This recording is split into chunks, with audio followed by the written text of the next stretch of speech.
ഒരിക്കൽ സക്സസ്ഫുൾ ആയുള്ള ഒരു ബിസിനസ്മാൻ അദ്ദേഹത്തിൻ്റെ കമ്പനിയിലേക്ക് പോകാൻ വേണ്ടി തയ്യാറെടുക്കുകയായിരുന്നു.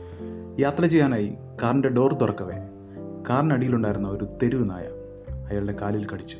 ദേഷ്യം വന്ന അയാൾ അവിടെ കിടന്നിരുന്ന കല്ലുകൾ പെറുക്കി ആ നായയെ എറിയാൻ തുടങ്ങി. എന്നാൽ ഒരു കല്ല് പോലും ആ നായയുടെ പുറത്ത് കൊണ്ടില്ല. ഓഫീസിലെത്തിയ അയാൾ മാനേജർമാരെല്ലാം ഉൾപ്പെടുത്തി ഒരു മീറ്റിംഗ് വിളിച്ചു കൂട്ടി.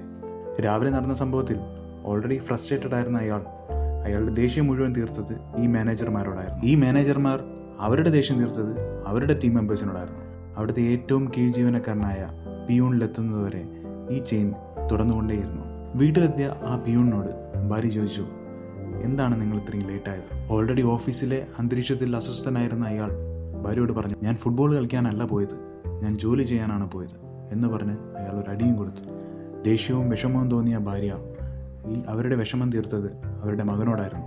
ടി വി കണ്ടുകൊണ്ടിരുന്ന മകനോട്, നിനക്ക് പഠിക്കാനൊന്നുമില്ലേ, ഏത് സമയം ടി വി തന്നെയാണോ കണ്ടുകൊണ്ടിരിക്കുന്നത് എന്ന് ചോദിച്ചിട്ടാണ് അവർ അടി കൊടുത്തത്. അടികൊണ്ട വേദനയിൽ വീടിന് പുറത്തേക്ക് പോയ അവൻ ഒരു നായ തന്നെ സൂക്ഷിച്ചു നോക്കുന്നത് ശ്രദ്ധിച്ചു. ഇത് കണ്ട് ദേഷ്യം തോന്നിയ അവൻ അവിടെ കിടന്ന കല്ലെടുത്ത് ആ നായയുടെ നേർക്കെറിഞ്ഞു. ഏറുകൊണ്ട നായ നിലവിളിച്ചുകൊണ്ട് ഓടി. ഈ നായയായിരുന്നു ഈ ഒരു സൈക്കിളിന് തുടക്കം കുറിച്ചത്. ഇത് ഇങ്ങനെയേ സംഭവിക്കൂ, വിതച്ചതേ കൊയ്യൂ. ഇങ്ങനെയാണ് ജീവിതം. നമ്മുടെ ചെയ്തികളെ ആലോചിച്ച് സ്വർഗത്തിൽ പോവൂ നരകത്തിൽ പോവൂ എന്നാലോചിച്ച് നമ്മൾ വറി ചെയ്തുകൊണ്ടിരിക്കും. നമ്മൾ എങ്ങനെ ജീവിക്കുന്നു, എങ്ങനെ പെരുമാറുന്നു എന്നതിലേക്കാണ് നമ്മൾ കൂടുതൽ കോൺസെൻട്രേറ്റ് ചെയ്യേണ്ടത്. നല്ലത് ചെയ്താൽ നല്ലത് കിട്ടും.